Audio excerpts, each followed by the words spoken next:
Primera de Timoteo, capítulo 2, versículo 1 al 7. ¿No?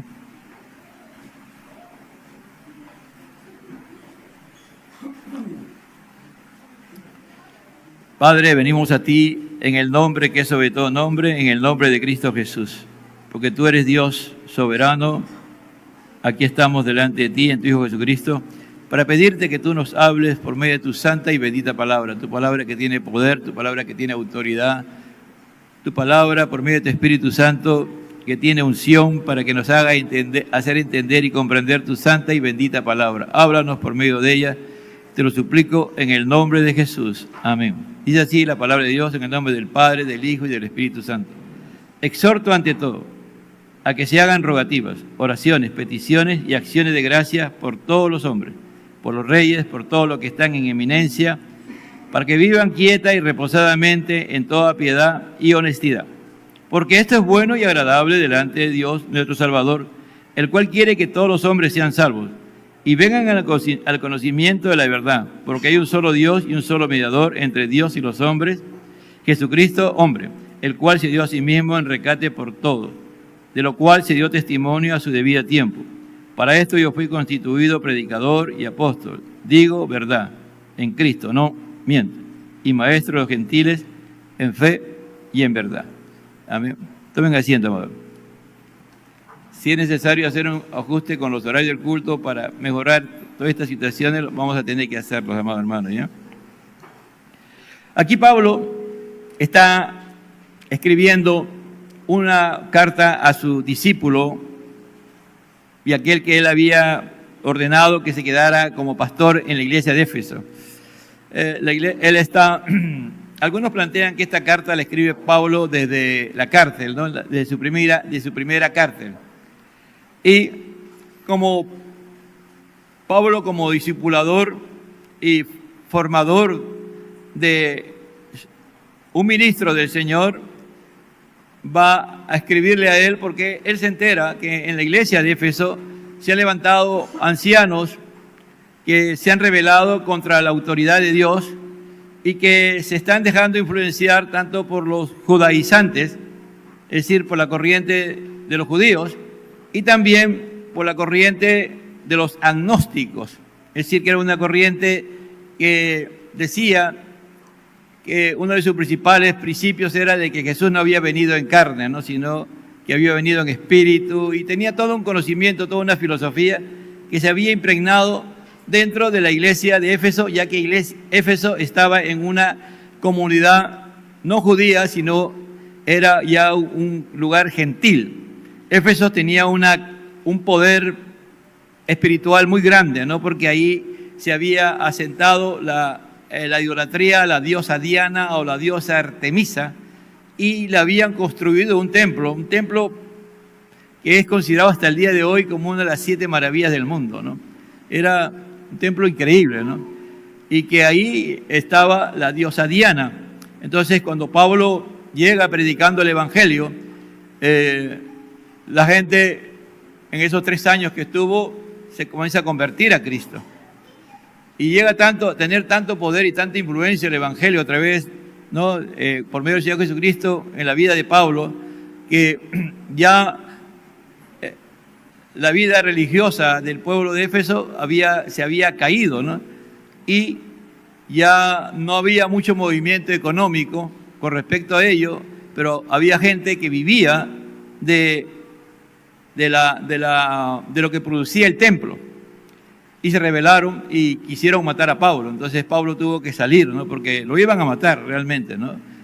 Un grupo se rebela, Demetrio junta a todos los artesanos o a los que hacían los souvenirs, como el día de hoy cuando tú vas a un sitio y tú ibas a Éfeso y querías una réplica del templo de la diosa Diana, te lo vendían, ¿no? Y tenían ellos en su trabajo réplicas de la diosa Diana y un sinnúmero de cosas.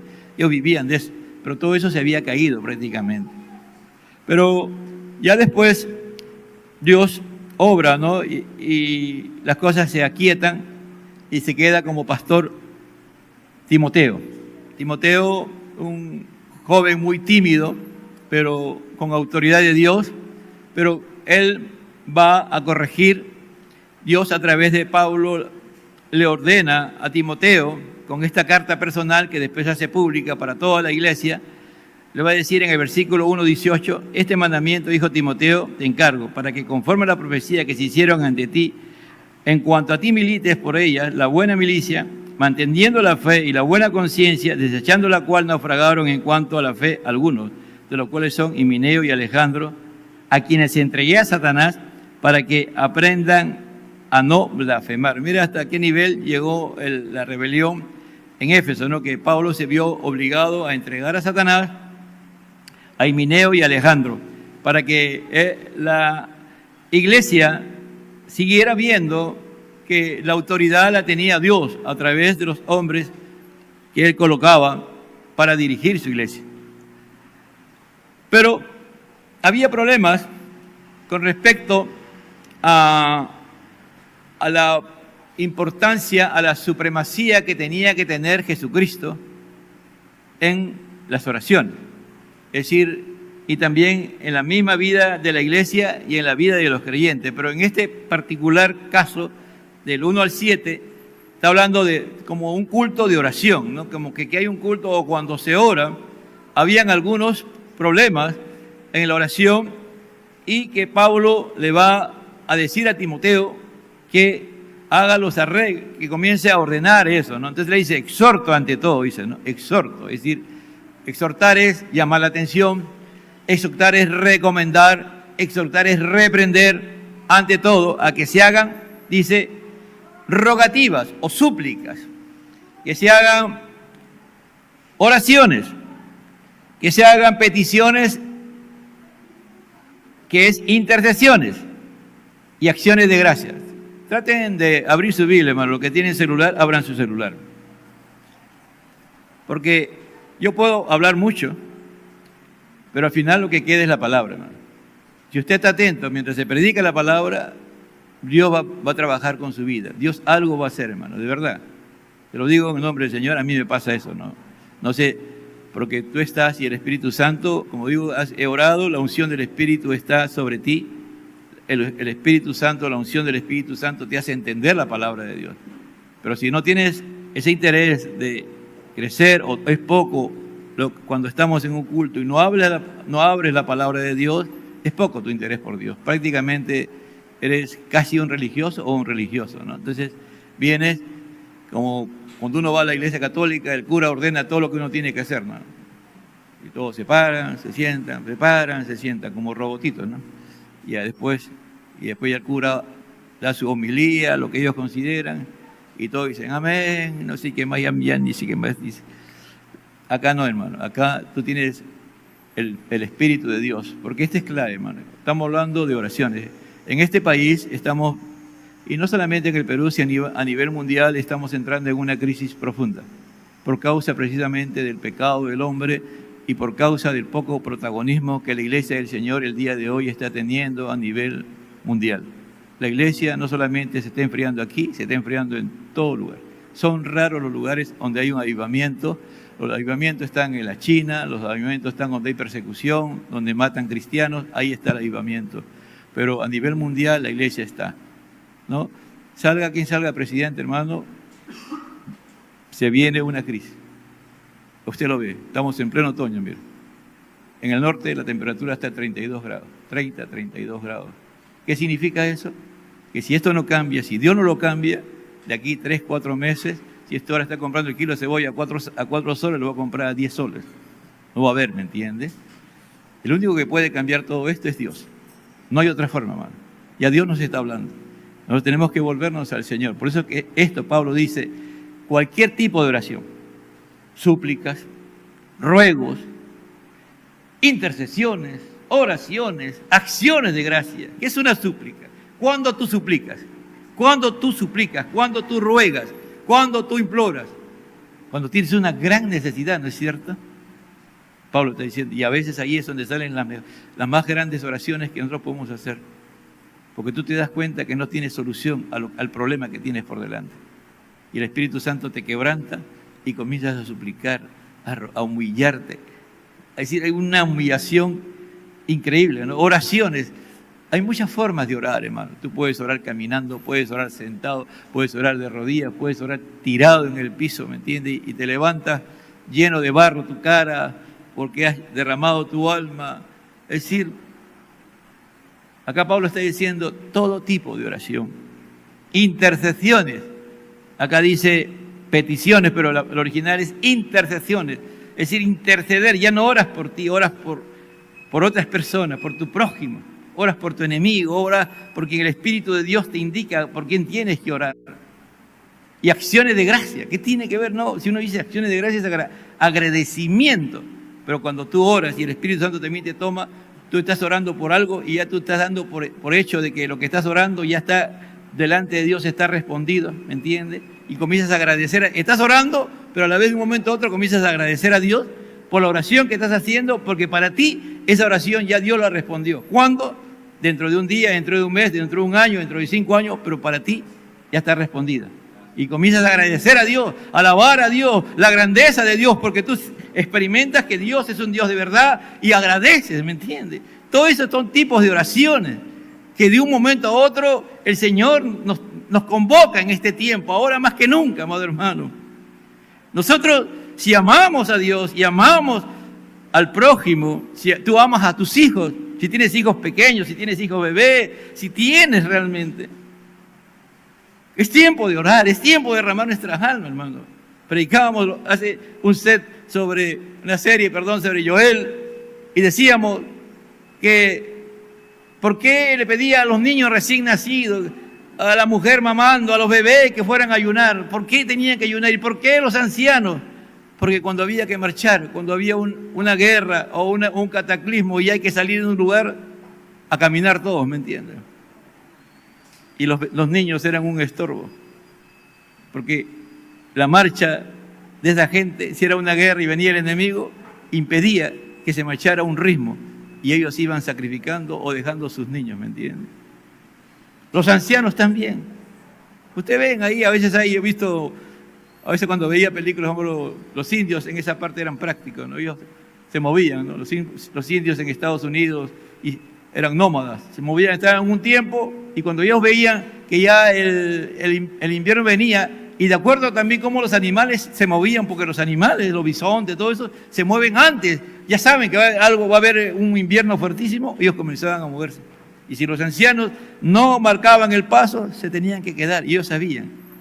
Y se despedían de su familia y los dejaban ahí, y seguían adelante. Nosotros, yo a veces no quisiera hablar sobre estos temas, pero tenemos que entender, para eso está la historia. A veces nosotros hemos vivido y seguimos viviendo, hermano, un tiempo de gloria, de verdad. Aquí no nos falta nada. Nosotros en este país tenemos de todo, pero agradecemos a Dios por ello. Les damos gracias, oramos, decimos gracias, Señor, por ser peruano. Gracias por esta tierra que tú has bendecido, que tiene el 80% de los climas, que tiene casi todos los productos que se necesitan. El mar está lleno. En estos días el bonito está a 5 soles, ¿no? 5 soles, mira. Tú que no tienes muchos recursos, compras 1 kilo de bonito y el kilo de pollo está a 9 soles. Entonces, mire ese Dios que ha hecho esta nación, que tiene todo. ¿Alguna vez te has puesto a pensar en eso? Y darle gracias a Dios. Esas acciones de gracia. ¿Me entiendes? Ese es agradecer a Dios. Pero dice, por los reyes y por todo lo que están en eminencia. Hay que orar por nuestro presidente. Lo veamos como lo veamos. Hay que orar por todas nuestras autoridades. Y por todo lo que están en eminencia, dice. Por todos los ministros, diputados, senadores.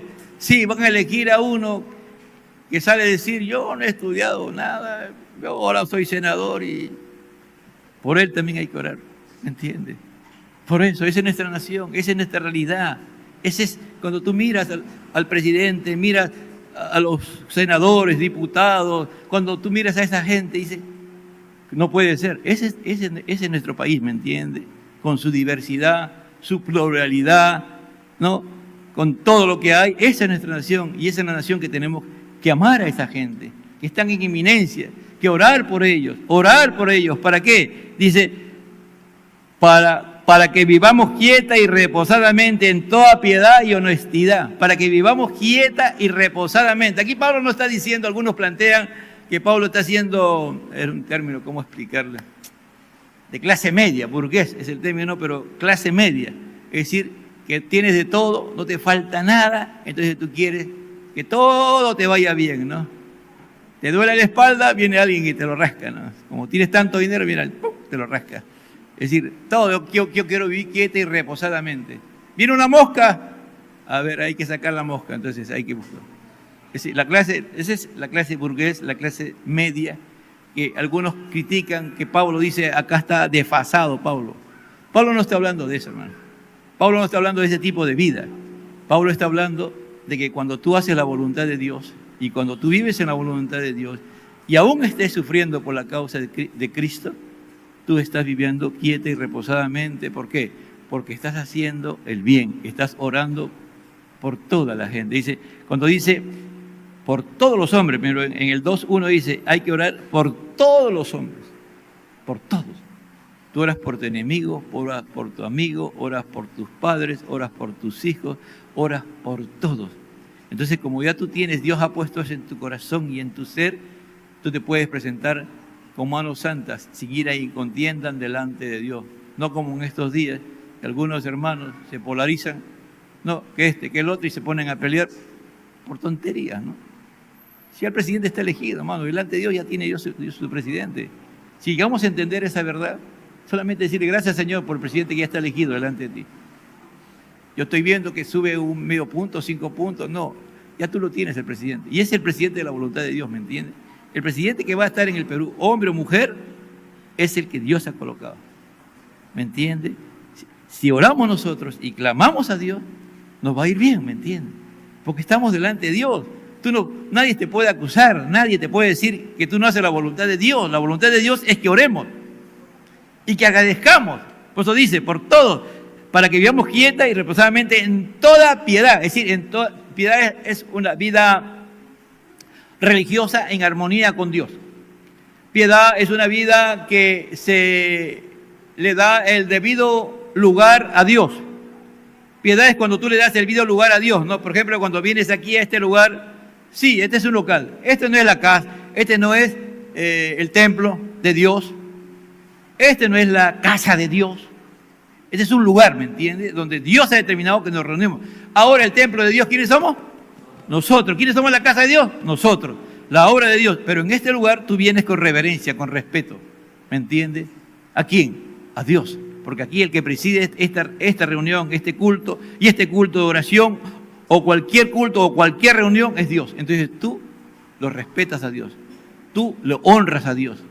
Por eso digo, ¿no? Cuando alguien viene y te dice, hermanita, siéntese aquí, tú como eres un hombre, vives una vida piadosa y estás en comunión con Dios y estás sometido a la voluntad de Dios, tú obedeces. ¿Por qué? Porque estás honrando a Dios. Honrar, piedad es una de las manifestaciones de la piedad, es honrar a Dios. Y honrar a Dios es dar el peso debido a lo que Él es. Ahora, ¿cómo tú puedes pesar a Dios? Tú no puedes pesar a Dios, no hablo de peso que tú peses, sino cuánto a ti Dios te pesa. Cuánto Dios a ti, tú cuando experimentas el nombre de Dios o las cosas de Dios que ha hecho en tu vida, cuánto de eso a ti tú sientes que Dios tiene ese valor para ti, que es santo, por ejemplo. ¿Te pesa saber que Dios es santo y que tú y yo tenemos que vivir en santidad y en el temor de Dios? ¿Te pesa eso? ¿Te pesa saber que Dios lo sabe todo, que es omnisciente? Que los pensamientos más íntimos que tú y yo tenemos, Dios lo sabe. ¿Te pesa eso? Cuando eso te pesa, entonces tú lo honras. ¿Entiendes? Ese es honrar. Esa es una vida de piedad. Que tú vienes a este lugar, ¿a quién? A honrar a Dios. Tú no vienes a este lugar como en otros lugares a hacer el culto un show, ¿no? Que tú no vienes aquí que estás en el ministerio de alabanza para que todo el mundo te vea cómo cantas, cómo tocas los instrumentos. Que tú vienes aquí, y yo soy pastor, yo no vengo para que diga, uy, qué prédica tremenda del pastor, y yo me salgo, qué feliz estoy hoy día. No, hermano. ¿Entiendes? La vida es saber que tú vienes a honrar, que tú vienes a adorar. Por eso Jesús dijo, mi Padre está buscando verdaderos adoradores que le adoren, ¿qué? en espíritu y en verdad. Entonces, hay que estar en el espíritu. Para eso es necesario conocer la palabra de Dios. Al conocer la palabra de Dios voy conociendo a Dios. Al conocer a Dios voy dándole el peso debido a Dios. Y sé que necesito la intervención de Dios en mi vida. Busco que Dios me bautice con el Espíritu Santo. Pido al Señor que el poder del Espíritu Santo, la unción del Espíritu Santo esté sobre mí para yo vivir una vida de piedad. Todo eso, ¿cómo lo hago? Orando, pues. Humillándome delante de Dios. Y cuando oro por todas estas personas, por todos los hombres, antropos, por los reyes, por todos los que están en eminencia, en toda piedad y honestidad. ¿Cómo comienza? Por todos los hombres y después se salta a las autoridades. Después a todos los que están en eminencia. Y también, algunos también creen y dicen que también es las autoridades que hay en la iglesia. ¿No? Algunos plantean eso. Ese es el primer lugar, el lugar de Dios en la oración. ¿Qué lugar Dios tiene en el lugar en la oración? El primer lugar. ¿No? Entonces, el segundo es, el lugar, cómo la iglesia debe orar. El segundo lugar es en el versículo 3. Porque esto es bueno y agradable delante de Dios nuestro Salvador. Porque esto es bueno, mira. ¿Cuántos quieren hacer la voluntad de Dios? Cuando hacemos esto. Cuando oramos. Cuando suplicamos. Cuando intercedemos. Cuando tenemos acciones de gracia, cuando oramos por todos los hombres, ¿no? Cuando nosotros miramos en nuestra nación, ¿no? Y vemos todo el sistema que ya poco a poco se está instaurando en el Perú, un sistema paralelo, ¿no?, de economía poderosa. La economía que sale de los cupos, que sale de la trata de personas, que sale del narcotráfico, que sale de todo. Yo estaba en estos días en Trujillo y cada vez que voy a Trujillo me quedo asombrado. De verdad. Es increíble la prosperidad económica en que Trujillo vive, hermano, de verdad. Yo creo que el per cápita en Trujillo, de cada trujillano, es mayor que la de Lima. Es decir, es increíble el movimiento que hay. La gente gasta y gasta y gasta y gasta. Tú sales mañana, tarde y noche, consumen. Pero tú vas, yo voy acá al mercado de acá de Pachacamá y compro una piña golden que vale 4 soles, 5 soles, ya cara 6 soles. Ahí va 8 soles, 9 soles. Y en Trujillo, en el campo la produce. Tú vas y compras arándano en Trujillo, acá vale 15, allá vale 20. ¿Por qué? Es la pregunta, ¿no? Es que todo el mundo paga cupo. Todos los negocios, en todo lugar, todo el mundo paga cupo. ¿Por qué? Y las iglesias que tenemos ahí, estamos en una situación buscando cómo Dios nos ayuda, ¿no?, a que las iglesias se levanten, cómo Él toma control. Y si eso también, nosotros aquí, poco a poco nos vamos adormeciendo, también va a pasar lo mismo, ¿no? Poco a poco va a pasar lo mismo. Por eso acá Pablo dice, en el 3, porque esto es bueno y agradable delante de Dios nuestro Salvador. ¿Qué cosa? Que hagamos oraciones, peticiones, ruegos, súplicas, acciones de gracia, por todos los hombres, por todas las autoridades, por todo lo que están en eminencia, para vivir una vida quieta y reposadamente, una vida en paz con Dios y en paz con los hombres. Ahora, los hombres pueden tener problemas contigo. Los hombres te pueden odiar, los hombres te quieren hasta matar, pero tú vives una vida quieta y reposada porque ¿cuál es el mayor testimonio que tienes delante de Dios? Que tú oras por tu enemigo. Que tú oras por ellos y le pides a Dios que lo salve, que lo convierte. Por ejemplo, aquí, cuando Pablo está hablando esto, él está haciendo entender a los judaizantes,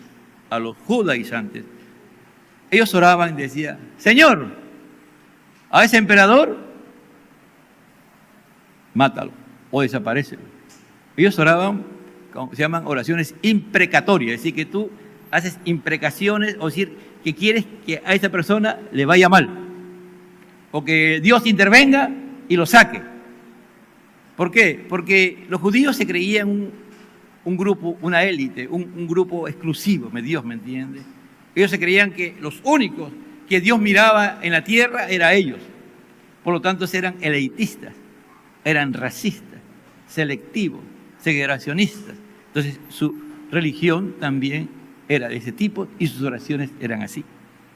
Pablo, que era un judío transformado por Dios, convertido por Dios, le está diciendo: ahora oremos por todos los hombres, porque eso es lo que Dios le agrada, eso es lo que Dios le encanta. Cuando nosotros como iglesia del Señor oramos por todo. Es decir, ¿qué significa? Que cuando llegamos a ese nivel, no tenemos que orar por lo peor que tiene el Perú, igual oramos. ¿Usted cree que en El Salvador Bukele entró de casualidad? No. Un tiempo fui a Los Ángeles, ¿no? Y estuve en Hollywood, no en Hollywood donde están los artistas, sino hay un lugar de la parte de abajo, la gente vive, ¿no? Ahí había una iglesia de la iglesia de nuestra denominación, y el pastor, ahora comencé a hablar con él, y él me explicó: mire, pastor, me dijo, acá antes habían pandillas de salvadoreños, me dijo, porque en esa iglesia se reunían bastantes salvadoreños. Pero ¿qué hizo el gobierno americano? Comenzó a perseguir a toditos y a capturarlos y a mandarlos al Salvador. Entonces no hay ninguno acá. No hay. Todos, el gobierno los ha sacado toditos y los ha mandado así. ¿Y qué pasó en El Salvador? Esa gente fue allá y armaron las famosas pandillas, ¿no? Y comenzaron a crecer. En ese tiempo estoy hablando que ya habían pandillas y ya estaban fuertes, pero no después. Pero ¿qué hizo el pueblo de Dios, hermano? El pueblo de Dios comenzó a orar, nada más, a orar. A orar y a orar. A orar. Hasta que un día apareció este personaje como presidente. Y él mismo lo dice, ¿no? Él no sabe cómo lo ha hecho, pero lo ha hecho. ¿Por qué? Porque hay un pueblo que oraba por esos pandilleros, que oraba por toda esa gente, que ellos ya tomaban control. Un país que está en esa misma situación es Haití. El día de hoy, Haití está así. Entonces son países, hermanos, que la única solución es orar. Orar al Señor Jesucristo. Orar a Dios nuestro Salvador y a nuestro Señor Jesucristo. ¿Me entiende? Porque Pablo en las epístolas pastorales es el único que habla de Dios nuestro Salvador. ¿Me entiende? Entonces hay que orar porque Él es el único que puede salvar a esas naciones. De repente usted no dice: ¿dónde queda Haití? No conozco qué es Haití. Entérese dónde queda Haití. Ore por Haití. Si Dios le pone carga a orar por Haití, oremos por ello. Y seguimos. Dice: porque este es bueno y agradable delante de Dios nuestro Salvador, el cual quiere que todos los hombres sean salvos y vengan al conocimiento de la verdad. Mire, está ahí. ¿Qué querían los judíos? Que solamente los judíos nomás se salvaran. Pero él dice: el deseo y el anhelo de Dios es que todos los hombres sean salvos y vengan, sean salvados, convertidos con el mensaje del Evangelio de la cruz de Cristo, y vengan al conocimiento de la verdad. Mire, Pablo no solamente anhelaba que la gente aceptara a Cristo, aceptara que era pecador y conociera esa verdad y que se arrepintiera y tuviera fe. Pablo quería y anhelaba, Dios a través de Pablo, porque Dios es el que produce el querer y hacer por su buena voluntad. Él quería que toda persona que llegaba a los pies de Cristo conociera la verdad. ¿No? La verdad que tú y yo vamos conociendo y aprendiendo cada día. Yo sigo aprendiendo. Esa verdad, como dice más adelante, acá en el capítulo 3, porque hasta el capítulo 3 es esta porción, donde dice: la iglesia, columna y baluarte de la verdad. Columna. ¿Cuál es el baluarte? La zapata, las bases. La iglesia es columna y baluarte de la verdad. ¿Qué significa? Que todos los creyentes convertidos a Cristo tienen que ir conociendo la verdad, y conoceréis la verdad y la verdad os hará libre. Hay muchas verdades que todavía no conocemos, Y que a la medida que vamos creciendo en Cristo, lo vamos conociendo, y esas verdades a veces que son pecados.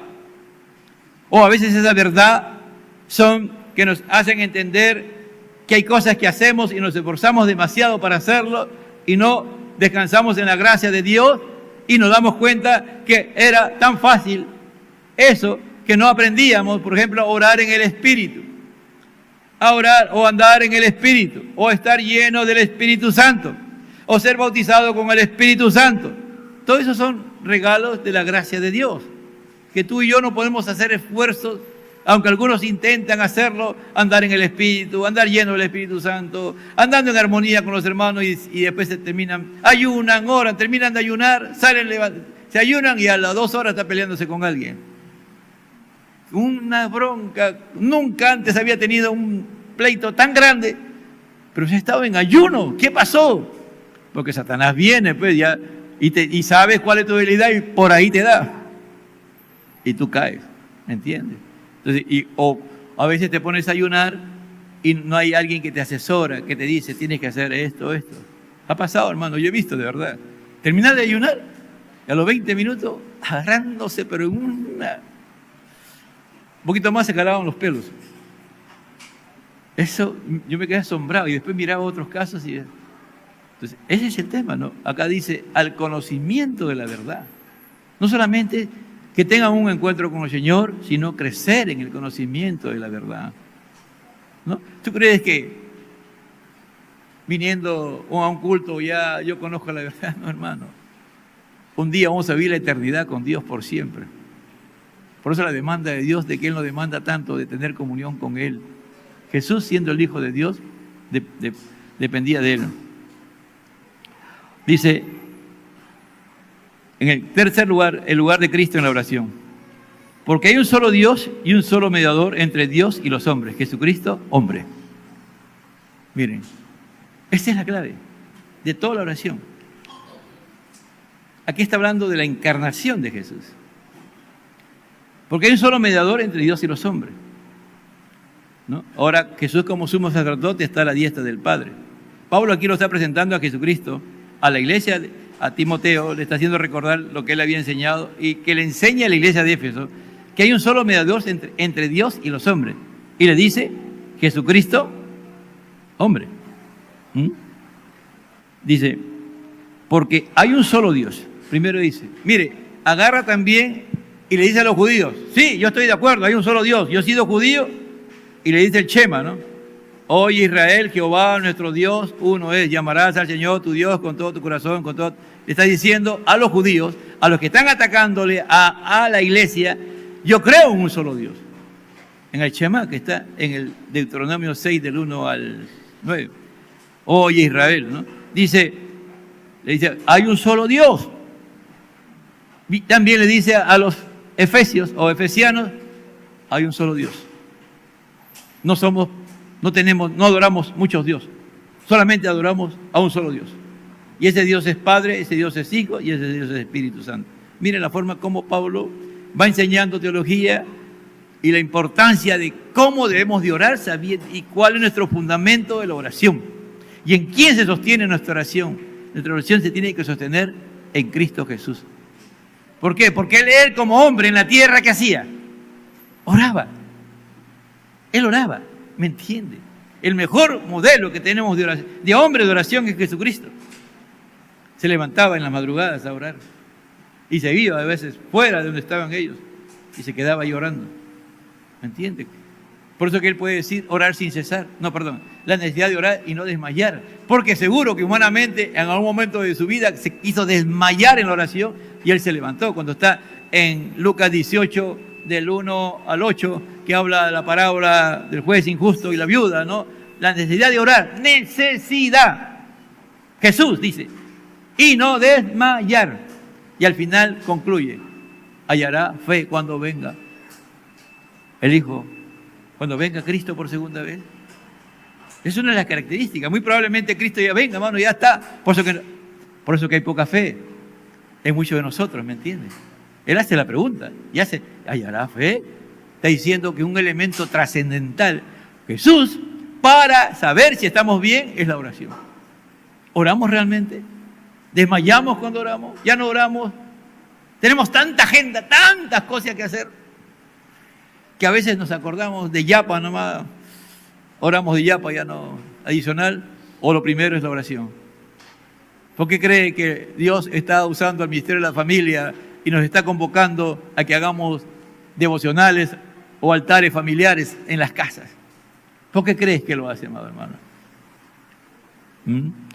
Dios sabe por qué, hermano. Nada de lo que sucede aquí en esta iglesia está aislado de uno de otro. Y acá dice, porque hay un solo Dios y un solo mediador entre Dios y los hombres. El único que se puede poner al medio entre Dios y los hombres, ¿quién es? Jesucristo. Pero para que Él se ponga al medio entre nosotros y Dios, tenemos que reconocerlo como nuestro Señor. Cuando Él dice, por ejemplo, acá en el primer versículo, Pablo, apóstol de Jesucristo, por mandato de Dios nuestro Salvador y del Señor Jesucristo, nuestra esperanza, Pablo está reconociendo que Él ha sido ordenado por Dios. Dios nos ayude. El Espíritu Santo nos haga entender la encarnación de Jesús. Cuando Él dice, Jesús se coloca como hombre delante de Dios y Jesús se coloca como Dios delante de Dios. ¿Me entiendes? Porque Él fue semejante a ti y a mí.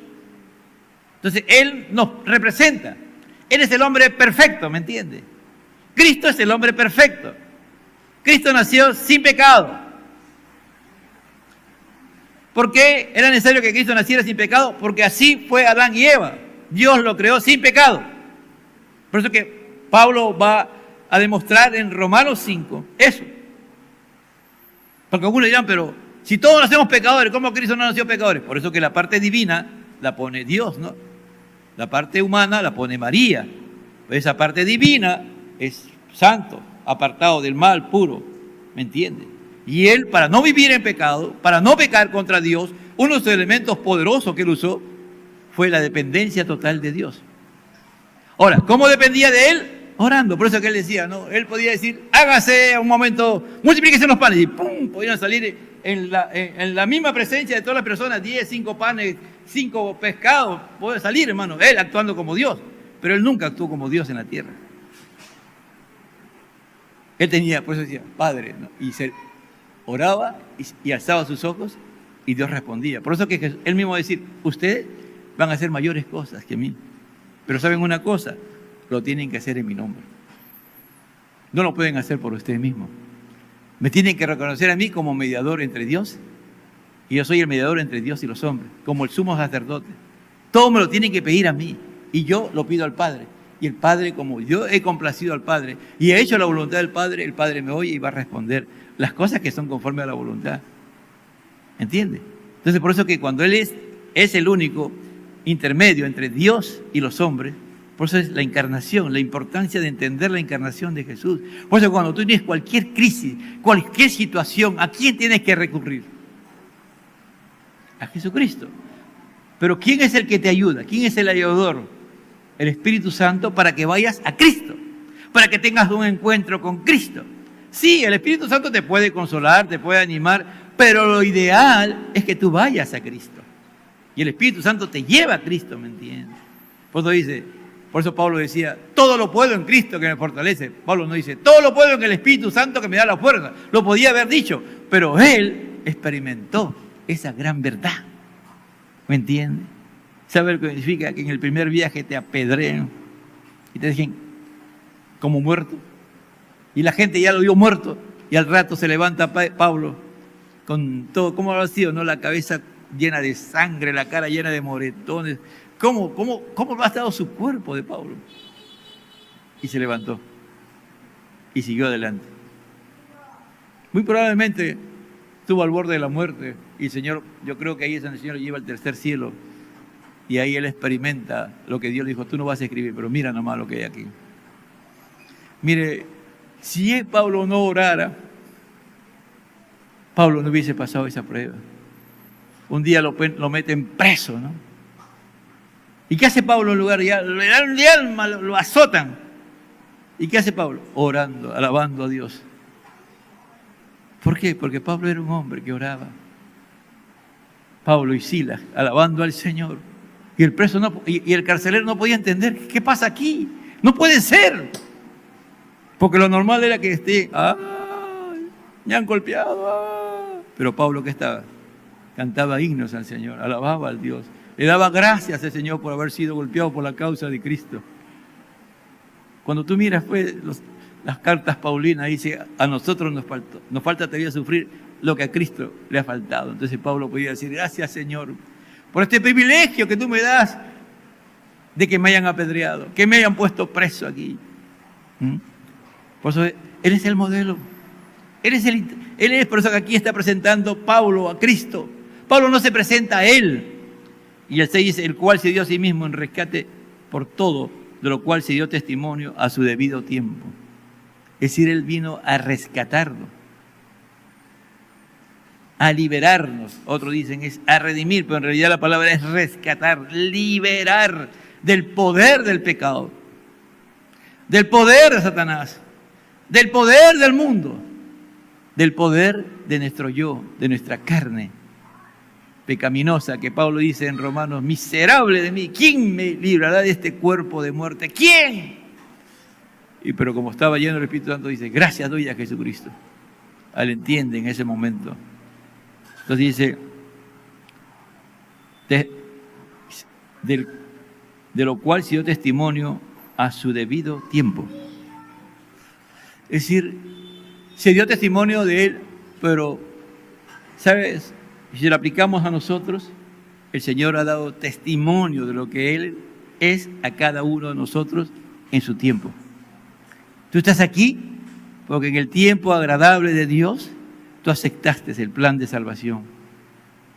En el tiempo de Dios, Dios te ha convertido y te ha transformado y permaneces en la fe. Pero no eres como esos que van y vienen, sino que perseveras.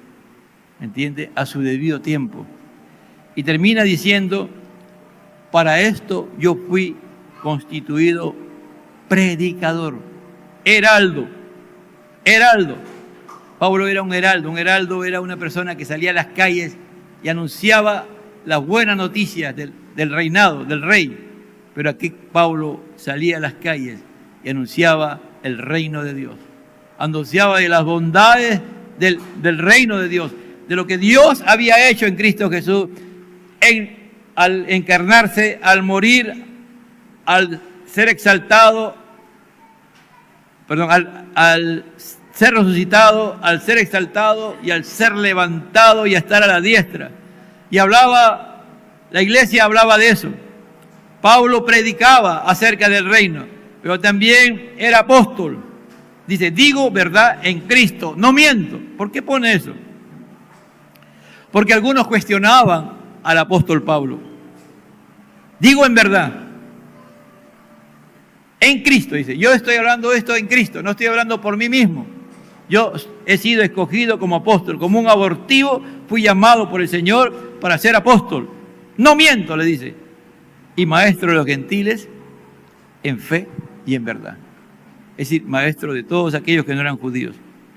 En fe, la fe, como dice Romanos 10:17, la fe viene por el oír, y acá, y pone coma, por el oír de la palabra de Dios. Es decir, tú nunca vas a producir fe en tu mente y en tu corazón y en tu ser si no oyes la palabra de Dios. Aquí las prédicas, las enseñanzas, todo lo que hacen es empujarnos a nosotros a ir a la palabra o escuchar. ¿Qué palabra dijo el pastor?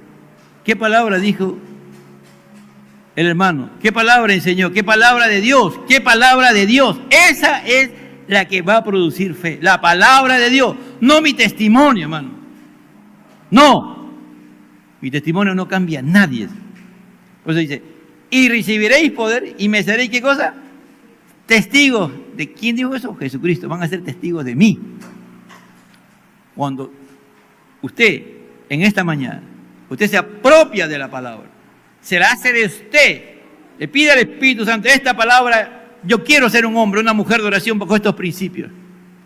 Te agarra y dice, esta es palabra de Dios. Y te apropia de esta palabra. Como tú la entiendes y el Espíritu Santo te hace entender, eso es lo que Dios quiere. Tú te vas con esa palabra. Esa palabra se va a tu mente. Esa palabra en oración le pides al Espíritu Santo que se encarne en ti, que se haga viva. ¿De qué manera? Poniéndolo en práctica. En dificultades, en pruebas o en bendiciones, no sé, de muchas maneras. Y esa palabra se queda. Por eso dice, en fe y verdad. Vuelve a repetir la palabra verdad. Es decir, la iglesia de Éfeso como que ya estaba entrando en la corriente de la mentira. Y Pablo recalca el principio de la verdad. Bueno, no nos engañemos. No porque tú te sientes bien y tú sabes que no oras, no lees, asistes al culto cuando quieres, como quieres y cuando se te da la gana y todo te va bien, como los fariseos. ¿Sabe? Los inventores de la teología de la prosperidad fueron los fariseos. No son las iglesias. Ellos decían, si a ti te va bien económicamente, no tienes enfermedad, no tienes nada, Dios te bendice. Por eso. Y eran legalistas, perseguían, hacían un montón de cosas. Cuando usted ve la parábola del rico y Lázaro, ese rico era fariseo. Le interesaba a ese pobre Lázaro que estaba ahí supurando su herida y que el único que le curaba a Lázaro era el perro que le lamía.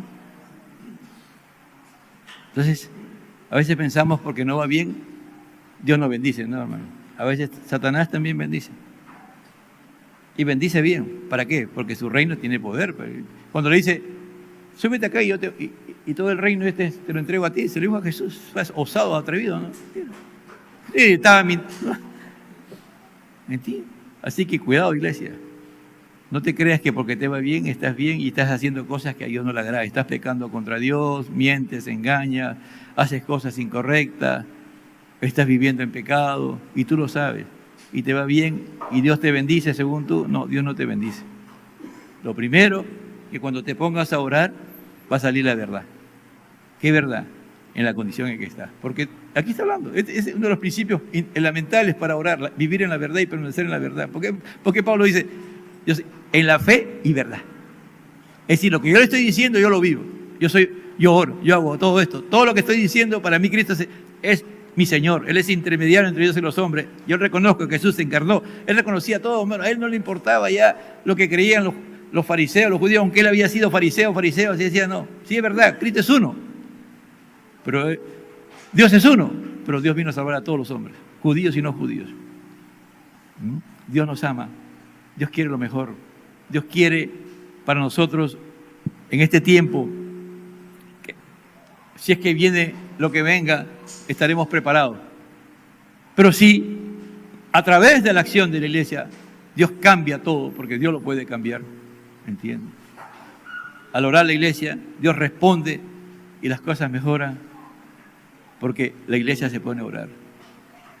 Cuando nunca permitas, te lo pido en el nombre del Señor, que alguien venga y te ruegue, por favor, ora. El único que te puede pedir eso es Dios si quiere hacerlo. Pero que alguien venga y te suplique, ya por favor, hermanito, ora. Si alguien viene y tú no estás orando y sigues, preocúpate. Dios quiere que oremos. Es el tiempo de orar. Es tiempo de orar. Pero teniendo a Jesucristo como nuestro mediador entre Dios y los hombres. Jesucristo, hombre. Padre, yo te doy gracias. Llévanos como iglesia. Sí, Señor, hasta aquí vemos tu fidelidad, tu amor, tu misericordia y tu bondad. Vemos tu actuar. Vemos algunos hermanos que tienen sus familiares con cáncer, pero tú respondes la oración y lo mantienes con vida, con salud, con vigor, con fuerzas, para poder seguir viviendo. Vemos hermanos y hermanas con hijos afectados, con enfermedades difíciles, duras, de un momento a otro, pero vemos tu fidelidad que tú respondes. y sacas de esa condición. Porque hay un grupo pequeño, un remanente muy pequeño en esta iglesia que ora. Cuando se les pide orar, lo hacen, Señor. Y tú respondes. Pero tú quieres que todos nos involucremos en esta oración, porque tú quieres que todos los hombres sean salvos, que todos los hombres tengan el conocimiento de la fe y la verdad. Tu anhelo y tu deseo es eso. Aquí no hay una predestinación, que unos están predestinados, otros no. Tú quieres a todos, Señor. Por eso que esta iglesia está llamada a eso. Es fuerte, es duro llegar a ese nivel, pero un día lo llegaremos, Señor. Los niños orarán, los adolescentes orarán, los jóvenes orarán, los adultos, los ancianos orarán en sus casas, por las calles, en este lugar, Señor. Y cada vez que se reúne tu iglesia orarán. Y veremos respuestas.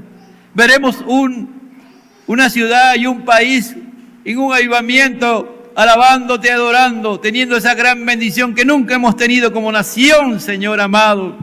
Un avivamiento tuyo, como decía, y será realidad que vivamos quieta y reposadamente, no solamente nosotros como cristianos, sino la misma sociedad peruana. Que podamos salir por las calles a las 2, 3 de la mañana, libres, sin temor, sin miedo a que nada nos pase, porque estamos viviendo quieta y reposadamente como nación. Gracias, Señor, porque hasta aquí tú has sido fiel. Sí, vivimos tiempos difíciles, tiempos de violencia, pero oramos, y cuando salimos hay ángeles que acampan alrededor de nosotros, Señor, y nos defienden, y nos cuidan, y nos protegen. A veces ni cuenta nos damos, pero esos ángeles están ahí, que tú has mandado, porque oramos y la iglesia ora por nosotros. Sí, Señor. Gracias, Padre. Gracias, Espíritu Santo. Al Padre, al Hijo y al Espíritu Santo. Gloria a Dios. Gloria a Dios. Gloria a Dios.